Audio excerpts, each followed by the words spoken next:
भारी कमजोरी के साथ शुरुआत होने के इंडिकेशंस। नमस्कार, मैं हूं आशीष वर्मा। मॉर्निंग कॉल में आपका स्वागत है। शुरुआत इस वक्त की हेडलाइंस के साथ। पॉलिटिकल टेंशन के चलते टूटे अमेरिकी बाजार, डाउ में 370 पॉइंट से ज्यादा की गिरावट। नैस्डैक और S&P भी 2.5% फिसले।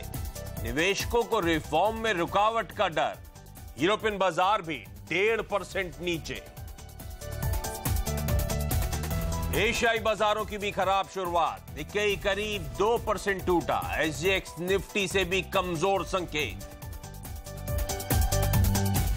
जीएसटी में क्या होगा सस्ता, क्या पड़ेगा महंगा, आज से रेट तय करने पर श्रीनगर में मीटिंग। सोने के गहने समेत कई आइटम पर सहमति बनाना बड़ी चुनौती। तय कीमत से ज्यादा वसूल रही है बड़ी दवाई कंपनियां। NPPA ने एल्कम, बायोकॉन, डॉक्टर रेड्डीज और वॉकहार्ट सहित 19 कंपनियों को दिया नोटिस। 1 महीने में देना होगा जवाब। HUL ने पेश किए अच्छे नतीजे। वॉल्यूम में 4% की बढ़त। मुनाफा, मार्जिन और बिक्री भी अनुमान से बेहतर। और आज बजाज ऑटो और बैंक ऑफ बड़ौदा के नतीजों पर रहेगी नजर। बजाज ऑटो के मुनाफे में 13% गिरावट की आशंका, लेकिन मुनाफे में लौट सकता है बैंक ऑफ बड़ौदा। NPA पर रहेगी नजर। और आज सबसे इंपॉर्टेंट संकेत आ रहे हैं ग्लोबल बाजारों से। दरअसल कल भी आपको याद होगा, सुबह हमने हाईलाइट करा था डाउ फ्यूचर्स को वॉच आउट करें। पर जब भारतीय बाजार कल बंद हो रहे थे, डाउ फ्यूचर्स में सिर्फ 0.5% की कमजोरी थी। लेकिन कल देर रात अमेरिका में जो सेशन हुआ है, वहां पे पिटाई बढ़ती हुई। डाउ 370 पॉइंट से ज्यादा, 0.25% की कमजोरी। और नैस्डैक में तो 2.5% तक का दबाव देखने को मिला है। और वजह है वो ट्रंप सरकार और वॉशिंगटन फोकस में आता हुआ, और इसीलिए ये प्रेशर आप देख रहे हैं। इस पर डिटेल में आगे चर्चा होगी, लेकिन SGX निफ्टी इंडिकेट कर रहा है कि भारतीय बाजारों में भी 3/4% के आसपास के दबाव के साथ शुरुआत हो सकती है। FIIs के कल बिकवाली के आंकड़े आए हैं, ध्यान रखें, कैश मार्केट में भारतीय बाजारों में तो मूड बिगड़ना शुरू हुआ था। कल FIIs की सेल रिकमेंडेशन या सेल जो आती हुई, और आज ये अमेरिकन मार्केट्स के जो संकेत आ रहे हैं। ऐसे में CNBC आवाज के मार्केट एडिटर अनिल सिंघवी का मानना है कि भारतीय बाजारों में एक रेंज है निफ्टी में, और वो रेंज कह रहे हैं उनका जिसपे एक अहम सपोर्ट मिलेगा भारतीय बाजारों को, वो 9400 9425 के बीच में वो सपोर्ट आ सकता है। तो रणनीति क्या हो, गैप डाउन खुलने वाले हैं, इसके बाद स्ट्रैटेजी कैसे बने, कितना मूड इंडियन मार्केट्स का बिगड़ सकता है, इस पे अनिल से और समीत चौहान साहब से डिटेल में चर्चा होगी। लेकिन पहले मेरे सहयोगी नीरज वाजपेयी के पास और कंसर्न स्क्रीन को देखकर आ रही है। Neeraj, global equity markets, American markets जिस तरह का तगड़ा प्रेशर दिखा रहे हैं, ऐसा क्या हुआ है वॉशिंगटन में? ऐसा क्या कर दिया डोनाल्ड ट्रंप साहब ने, पहले समझाएं। और इतना शार्प रिएक्शन इक्विटी मार्केट्स क्यों दिखा रहे हैं? देखिए, पहली बार चुनाव जीतने से लेकर अब तक पहली बार इतना गंभीर राजनीतिक संकट ट्रंप के सामने खड़ा हुआ है, और मुश्किल उनके लिए है। मुश्किल ये है कि आरोप इनके ऊपर है कि इन्होंने टेररिज्म और ISI से जुड़ी बहुत सारी क्लासिफाइड, जो बहुत सीक्रेट जानकारी होती है, वो रूस के साथ शेयर करी है। तो माइकल फ्लिन करके इनके एडमिनिस्ट्रेशन में काम करते थे, उन्होंने रूस के एम्बेसडर से बातचीत करी और उनके ऊपर कहा गया कि वो उन्होंने इन्फॉर्मेशन शेयर करी। जब ये पूरा मामला आया तो जो कूमी थे, वो जो FBI के डायरेक्टर थे, उन्होंने इसकी जांच शुरू करी। लेकिन बीच में ट्रंप के ऊपर आरोप यह आया कि ट्रंप ने कूमी से कहा कि आप इस जांच को छोड़ दीजिए, इसको रोक दीजिए, और इसके बाद उनको हटा भी दिया गया FBI से। तो जो कूमी थे, उन्होंने उसका एक मेमो बना लिया, उन्होंने लिख लिया कि हमको ट्रंप ने ऐसा बोला। और ये बात जब उनको सैक कर दिया गया, उसके बाद उन्होंने लोगों के सामने रखा। तो अब ये मामला उठ के आ रहा है कि ट्रंप ने एक बहुत महत्वपूर्ण इंफॉर्मेशन रोकने के लिए कही, एक जांच को प्रभावित करने की कोशिश करी, जो एक FBI इंडिपेंडेंट बॉडी जो जांच कर रही थी, और रूस के खिलाफ था, क्योंकि उसके ऊपर यह आरोप था कि उन्होंने इंफॉर्मेशन शेयर करी। ये बात जो अपोजिशन पार्टी वो बहुत जोर शोर से उठा रहा है, और उनका कहना कि अगर ये सच पाया गया तो महाअभियोग चलाया जा सकता है ट्रंप के ऊपर, यानी उनको हटाने के लिए एक कानूनी प्रक्रिया की जा सकती है। 24 मई को जॉर्ज कूमी को बुलाया गया कि आप आइए और आप मुझे अपनी इन्वेस्टिगेशन कराइए और वो मेमो दिखाइए जिस पे आप कह रहे हैं कि हमने ये नोटिंग करी थी कि हमको जांच रोकने के लिए कहा गया था। तो जब ये बहुत मामला कल बढ़ा तो बाजार में तेज बिकवाली हुई, क्योंकि पॉलिटिकल अनसर्टेनिटी हो गई है कि ट्रंप के ऊपर महाभियोग चलेगा कि नहीं चलेगा, जो इतने बड़े बड़े वायदे और प्रस्ताव सामने रखे गए उनका क्या होगा। तो जो इतनी बड़ी रैली देखने को मिली है वो रैली धीरे धीरे फिजल आउट, डर लोगों के मन में आ गया कि अब क्या होगा, क्योंकि पहली बार बहुत सीरियस चार्ज लगा है और उसके सीरियस रिपरकशंस हो सकते हैं। तो ये डर पूरे अमेरिकी बाजारों में था, दूसरी जगहों में भी ये फैला, और इसी वजह से आप देखेंगे जो सेफ हेवन बोले जाते हैं, गोल्ड, उसमें बड़ी तेजी आई, कच्चे तेल में भी थोड़ी मजबूती देखने को मिली, इस वजह से अमेरिकी बाजार गिरा। तो ये एक चिंता की बात है। कम से कम 24 मई तक आपको इस उहापोह में रहना पड़ेगा, जब तक कूमी की से बातचीत नहीं हो जाती, उनकी क्वेश्चनिंग नहीं हो जाती और ये प्रूव नहीं हो जाता कि वो इन्फॉर्मेशन शेयर की गई। सपोर्ट ये है कि रूस कह रहा है कि वो रिकॉर्ड देने के लिए तैयार है बातचीत का, जिसमें ऐसा कुछ भी शेयर नहीं किया गया है। तो ये कुल मिला के एक तस्वीर है। निश्चित तौर पर तस्वीर थोड़ी सी नेगेटिव है भारतीय बाजारों के लिए। तगड़ा उछाल देख चुके हैं हम ग्लोबल इक्विटी मार्केट्स में, अमेरिकन मार्केट्स में, और इसीलिए इस तरह की खबरें दबाव बनाती हुई। आपने गाना सुना होगा, बात निकलेगी तो बहुत दूर तलक जाएगी। ये इशू यही है। अमेरिकन मार्केट में तगड़ा मोमेंटम आया था। अब डर ये है कि अगर स्पेशल प्रोसिक्यूटर्स हायर करे गए, अगर बातचीत आगे बढ़ी कि एक ऑब्स्ट्रक्शन ऑफ जस्टिस हुआ है, तो फिर जो रैली आई थी, रैली क्यों आई थी? क्योंकि टैक्स प्लान आने वाली थी ट्रंप सरकार, हेल्थ केयर प्लान आने वाला था, फिस्कल स्टिमुलस अनाउंस होने वाला था। अगर ये मामला ज्यादा तूल पकड़ेगा तो ये सब एटलीस्ट 2017 में तो बड़ा मुश्किल हो जाएगा कि ये सब पास होंगे, या इन पे बाजार फोकस भी करने वाला है, और वो मूड बिगाड़ने का काम कर रहा है। इसीलिए आप देख रहे हैं ये प्रेशर, और इसीलिए जैसे नीरज हाईलाइट कर रहे थे, सोने में उछाल 2 हफ्तों के हाईस पे। येन जो कि एक सेफ करेंसी मानी जाती है डॉलर के मुकाबले, वो मजबूत होना शुरू हो चुकी है, और इसीलिए यूएस यील्ड्स गिरती हुई नजर आ रही हैं। तो ये वो इंपैक्ट है, सेफ हेवन बाइंग अब देखने को मिल रही है। ये इंटरनेशनल ट्रिगर था, लेकिन घरेलू मार्केट्स के लिए भी कई सारे इंपॉर्टेंट इवेंट्स लाइंड अप हैं, जिसमें सबसे इंपॉर्टेंट तो जीएसटी काउंसिल की जो 2 दिनों की बैठक आज से शुरू होने वाली है, जिसमें एक्सपेक्टेड है कि श्रीनगर में तमाम प्रोडक्ट्स पे जो रेट्स तय होने उस पर फैसला हो सकता है। वो बड़ा इंपॉर्टेंट होने वाला है, बाजार उस पर फोकस करेगा। रिजल्ट्स तूल पकड़ चुके हैं। कल बाजार बंद होने के बाद HUL के नंबर्स आए, जिसपे हमें रिएक्ट करना है, और आज कई सारी कंपनीज के नंबर्स आने हैं, जिसमें इंपॉर्टेंट है बजाज ऑटो और बैंक ऑफ बड़ौदा। इंपॉर्टेंट इसीलिए क्योंकि ये निफ्टी कॉन्स्टिट्यूएंट्स हैं। देश का पहला जो इंफ्रा इन्वेस्टमेंट ट्रस्ट था, IRB इन्विट, ये आज लिस्ट होने जा रहा है। अच्छा रिस्पांस था, 8.5 गुना सब्सक्राइब हुआ था। 2 दिग्गज कंपनीज फोकस में रहेंगी, CESC और TCS। डीमर्जर का ऐलान हो सकता है CESC पर, तो इस पर रेडार पे रखे, और TCS जो कि बेहद इंपॉर्टेंट है बाजार के लिए, आज से हैवी वेट है। 16,000 करोड़ रुपए के बायबैक की आज से शुरुआत होने वाली है। और बाजार का बीच में जिसने मूड सुधारा था, जिस खबर ने, आज उस पर अपडेट आना है। वो अपडेट क्या होगा? मॉनसून पर मेट डिपार्टमेंट का आज अनुमान आना है, तो सबकी नजरें वहां पे भी होने वाली हैं। तो इंटरनेशनल संकेत बड़े इंपॉर्टेंट है आज के बाजार के लिए, और कई सारे छोटे मोटे डोमेस्टिक ट्रिगर्स भी हैं। ऐसे में मेरी स्ट्रैटेजी क्या हो? एक गैप डाउन तो तय है, SGX निफ्टी दिखाई रहा है, ग्लोबल मूड दिखाई रहा है, तो उस गैप डाउन में कितना नीचे जाने का खतरा बनता है हमारे लिए, और क्या फिर से बाइंग करें या इस समय बाइंग से बचें या थोड़ा वेट एंड वॉच मोड पे जाएं? इन क्वेश्चन को सुलझाने के लिए हिंदी से आवाज के मार्केट एडिटर अनिल सिंह भी अब मेरे साथ जुड़ते हुए। अनिल जी हाय, मॉर्निंग। आज गुड नहीं कहूंगा, क्या करें? गुड मॉर्निंग आशीष।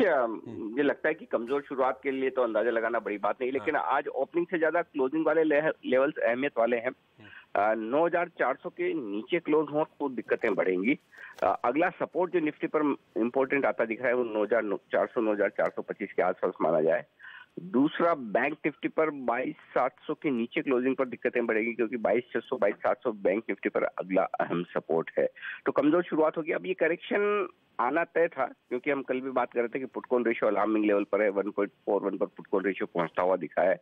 बाजार हाईएस्ट लेवल के ओपन इंटरेस्ट पर ट्रेड कर रहे हैं, तो जाहिर सी बात है कि थोड़े ओवरबॉट है। अब करेक्शन की वजह कुछ भी हो सकती है, वो अमेरिका से आई है। अब बड़ा सवाल है कि ये करेक्शन क्या है, सिर्फ एक ही दिन का है। एक चीज तो तय है कि आज जहां खुलेंगे वहां थोड़ा और नीचे जाएंगे। पहले सेलिंग प्रेशर बनेगा उन ट्रेडर्स की तरफ से जिन्होंने पिछले 2 दिनों में खरीदारी की, यानी कि 9,500 के ऊपर की जिनकी खरीदारी है, उनके स्टॉप लॉसेस ट्रिगर होते हुए दिखेंगे। तो पहले तो सुबह सुबह बिकवाली का दबाव बनेगा, थोड़ा और गिरेंगे। उसके बाद एक संभावना है, जैसा कि तेजी के मार्केट में होता है, पहली गिरावट को खरीदा जाता है तो एक बार फिर निचले स्तरों से रिकवरी आ सकती है। लेकिन मेरा ये मानना है कि जो लोग इंतजार कर रहे हैं खरीदारी करने का, फ्रेश खरीदारी करने का, वो आज और कल 2 दिन देख लें, ज्यादा बेहतर होगा, और उसके बाद फ्रेश खरीदारी करें। अगर 9,400 आज और कल 2 दिन क्लोजिंग बेसिस पर होल्ड होता है तब तक दिक्कत की बात नहीं, और अगर 9,400 के नीचे बंद होता है तो फिर थोड़ी सी करेक्शन की गुंजाइश और खुलती हुई नजर आती है। इसमें एक ही चीज ध्यान में रखने की बात है, और वो है कि मिड कैप और स्मॉल कैप शेयरों में आपको थोड़ा ज्यादा सावधान रहना है, क्योंकि करेक्शन वहां पर ज्यादा गहरा होगा। दिग्गजों में तो फिर भी खरीदारी आ जाएगी और नतीजे भी अच्छे हैं, तो ज्यादा दिक्कत की बात नहीं, लेकिन छोटे मझोले शेयरों में थोड़ी सी सावधानी रखें। ओके, थोड़ा सा वेट एंड वॉच रखें, ध्यान रखें। अमेरिकन मार्केट में जिस तरह का प्रेशर आया पिछले साल सितंबर के बाद, सबसे तगड़ा दबाव देखने को मिला है, तो थोड़ा वेट एंड वॉच मोड में रहें, देखें ग्लोबल मार्केट्स कैसे पैन आउट हो रहे हैं। आज की क्लोजिंग ज्यादा इंपॉर्टेंट होने वाली है। लेकिन एंजल ब्रोकिंग के समीत चौहान अब मेरे साथ जुड़ते हुए। समीत, मूड वैसे का वैसे ही, जस का तस, बस ये हो गया कि टारगेट अब आने में थोड़ा समय और बढ़ गया, ऐसा होने वाला है क्या? जी हाँ आशीष, देखिए 1 बाय 1 सब टारगेट्स निफ्टी में अचीव होते जा रहे हैं। 9500 का जो एक माइलस्टोन था वो भी हमने अचीव किया है। तो बट हमारा अभी तक यही मानना है कि जब तक 9600 नहीं आता तब तक पॉजिटिव बायस से ही ट्रेड करना चाहिए।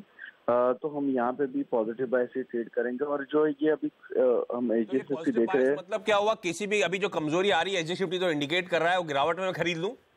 जी हाँ डेफिनेटली 9450 9400 का काफी स्ट्रॉन्ग सपोर्ट है, और हमें नहीं लगता कि इतने नीचे हमारी ओपनिंग होगी। प्रॉब्ली और थोड़ी ऊपर हो सकती है, बट जितना भी नीचे हो वो एक बाइंग अपॉर्चुनिटी होगी। और यहाँ पे क्लोजिंग बेसिस पे स्टॉप लॉस रखेंगे 9450 का, और टारगेट 9600 का मेंटेन रखेंगे। अच्छा, स्टॉक स्पेसिफिक आइडिया समीत? देखिए 2 स्टॉक है। डिश टीवी जो काफी स्ट्रॉन्ग चार्ट स्ट्रक्चर है, तो उसमें पॉजिटिव बायस से ट्रेड करेंगे फॉर टारगेट ऑफ 106 98 का स्टॉप लॉस होगा क्लोजिंग बेसिस में। इसमें भी दूसरा जस्ट डायल होगा, जिसने अच्छे खासे कंसोलिडेशन के बाद कल एक ब्रेकआउट दिया हुआ है, तो इसमें 540 545 के टारगेट के लिए हम बाय रेकमेंड करेंगे with stop loss of 517। Okay, तो थोड़ा सा कॉशियस रहने का दिन है अनिल, उस बात को हाईलाइट करते हुए। और समीत तो कॉन्फिडेंट है जो कमजोरी आएगी वो फिर से खरीदारी करने के मौके होंगे, क्योंकि इवेंचुअली 9600 तक के बाजार जाता हुआ नजर आएगा। तो शायद कमजोरी, थोड़ा वेट एंड वॉच, और गिरावट में फिर हल्की खरीदारी करने के आप मौके ढूंढे। डिश टीवी, जस्ट डायल खरीदारी करने की सलाह, और बाजार की कुछ और एक्सपर्ट्स की टॉप रिकमेंडेशंस आपकी स्क्रीन पर आएंगी। चॉइस ब्रोकिंग, डाबर खरीदें 270 का स्टॉप और 283, उसके बाद 290 तक के टारगेट्स के लिए। अगला कॉल है मनीष शर्मा साहब की तरफ से भारती एयरटेल पर। खरीदारी करने की सलाह होगी 378 के लेवल्स पर, 370 का स्टॉप होगा और 400 के लक्ष्य के लिए आप अप्रोच करें। और miteshThakkar.com का मानना है कि कैपिटल फर्स्ट में आपको बिकवाली करनी चाहिए। 741 का स्टॉप और 695 के टारगेट्स। कल बड़े चंक्स ट्रेड हुए और ये स्टॉक वैसे ही दबाव में था, आज वो दबाव शायद एक्सटेंड हो। लेकिन चलिए, आज कौन से टॉप 5 शेयर्स रहेंगे फोकस में खबरों की वजह से, इस पे बातचीत करने के लिए मेरे साथ मेरे सहयोगी हेमंत घई जुड़ते हुए। हेमंत, हाय, गुड मॉर्निंग, बताएं। आशीष, प्रिंट मीडिया कंपनियों पर नजर रखी है। एसटी मीडिया, जागरण प्रकाशन जैसी कंपनियों में तेजी इसलिए देखने को मिल सकती है क्योंकि वित्त मंत्री जी ने एक बैठक बुलाई, और बैठक के बाद अब यह समझ में आ रहा है कि एक कैबिनेट नोट तैयार होगा।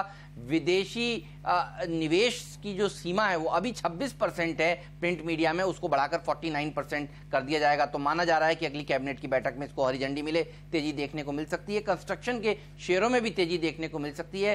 काफी सारी पेचीदगियां थी, उसको दूर किया जा रहा है। कंस्ट्रक्शन में एफडीआई 100% है, लेकिन अभी भी देखिए निवेश नहीं हो पा रहा था, तो अब निवेश आसान बनाने के लिए कई जो दिक्कतें हैं उसको सॉल्व कर रहे हैं ये सरकार। तो इसके ऊपर भी कैबिनेट अब जल्द हरी झंडी दे सकता है। Patel engineering, HCC, Ahluwalia construction जैसे स्टॉक्स पर नजर रखिएगा। हिंदुस्तान कॉपर के अच्छे नंबर्स आए तो यहां पर तेजी बनेगी।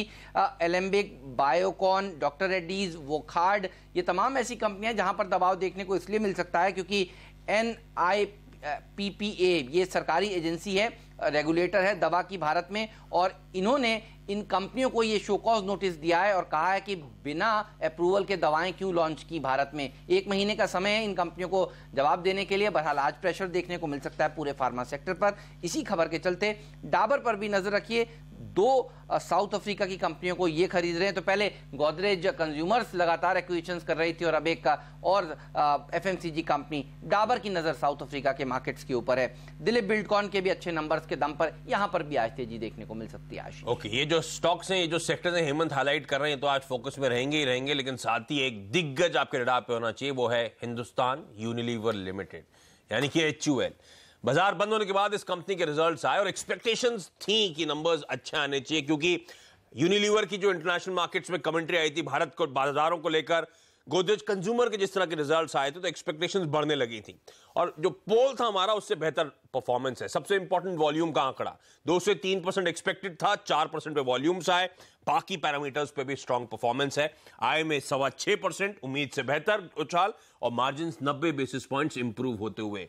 पर ये स्टॉक ऑलरेडी लाइफ हाइस पे 1000 रुपए के ऊपर कामकाज कर रहा है, और वैल्यूएशंस मैं देख रहा था कंसेंसस एस्टिमेट्स FY18 पर 45 टाइम्स पे और FY19 पे भी 40 टाइम पे समय कामकाज कर रहा है। देखना होगा किस तरह का रिएक्शन होता है। आगे ब्रोकरेज रिपोर्ट से स्टॉक पे बताऊंगा आपको, लेकिन फिलहाल एक छोटा सा ब्रेक के बाद आज जो नंबर्स आने वाले हैं बजाज ऑटो और बैंक ऑफ बड़ौदा, इनके रिजल्ट से क्या एक्सपेक्टेशंस है, और साथ ही कमोडिटी और करेंसी मार्केट्स में आज की टॉप स्ट्रैटेजीज क्या है, इस पर बातचीत।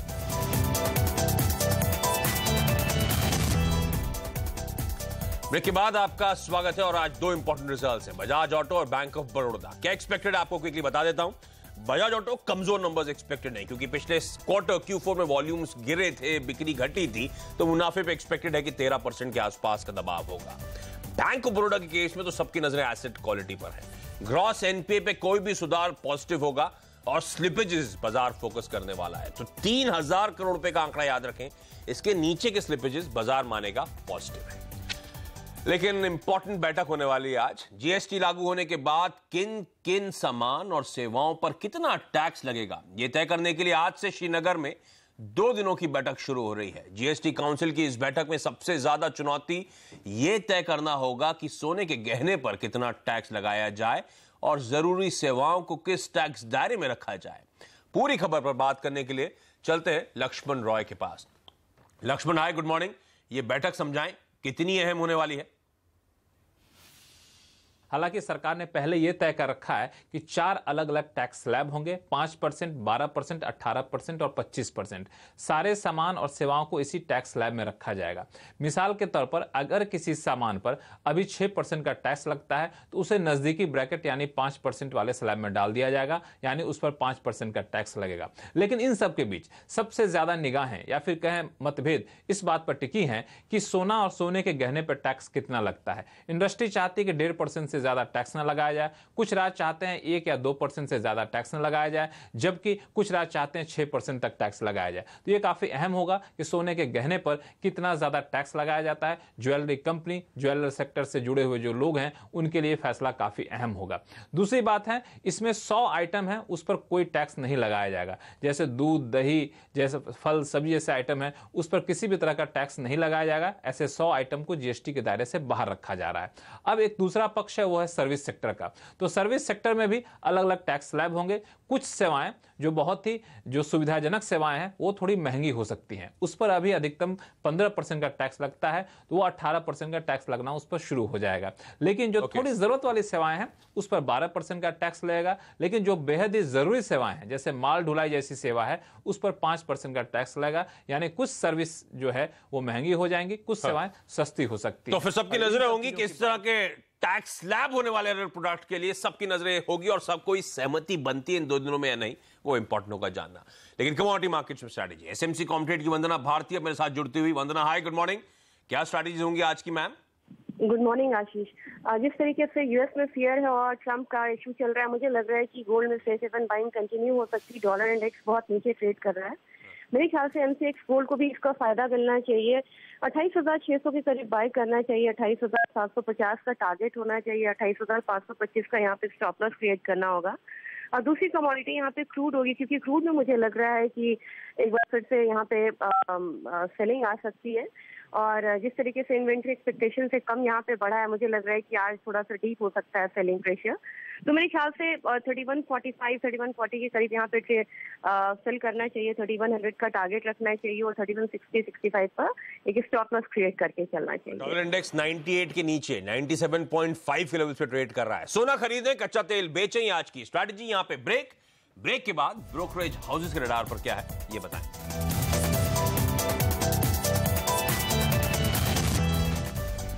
ब्रोकरेज हाउसेस के रडार पे क्या है ये बताने के लिए मेरे साथ नीरज बने हुए। नीरज, बताएं। देखिए, एचयूएल के कल बड़े अच्छे नतीजे आए, उसके बाद सीएलएसए की जो ताज़ा रिपोर्ट आई है उसमें उन्होंने कहा नतीजे बहुत अच्छे हैं, मार्जिन एक्सपेंड हुआ है, लेकिन आगे कैसे एक्सपेंड होगा इसको लेके क्वेश्चंस, क्योंकि जो रेवेन्यू है उसका बहुत बड़ा खर्चा विज्ञापन पे भी जा रहा है पतंजलि जैसे कंपनियों से मुकाबला करने के लिए।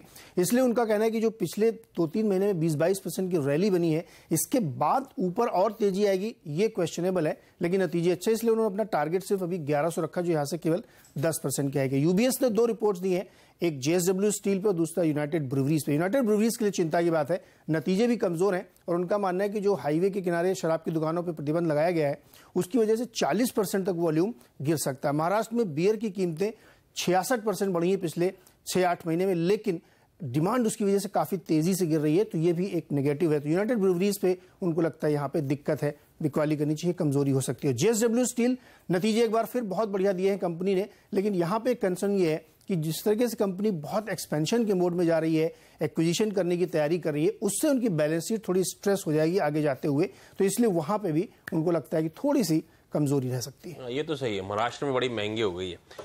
लेकिन चलिए जाते आते आपकी स्क्रीन पर एसजीएक्स निफ्टी आएगा। ग्लोबल संकेत कमजोर, अमेरिकन मार्केट्स में तगड़ा प्रेशर और उसके बाद एसजीएक्स निफ्टी में कमजोरी के साथ शुरुआत के इंडिकेशंस, 3/4% का दबाव है। तो आज थोड़ा सा कॉशियस रहने का दिन है। अगर आप फ्रेश खरीदारी करना चाहते हो तो अनिल कह रहे थे 1-2 दिन का आप जरा ट्रेंड देखें, उसके बाद बाइंग रिज्यूम करी जा सकती है। लेकिन समीत मानते हैं 9600 तक के टारगेट्स आपको देखने को मिल सकते हैं। लेकिन चलिए मॉर्निंग कॉल में इतना ही, ब्रेक के बाद स्टॉक 2020।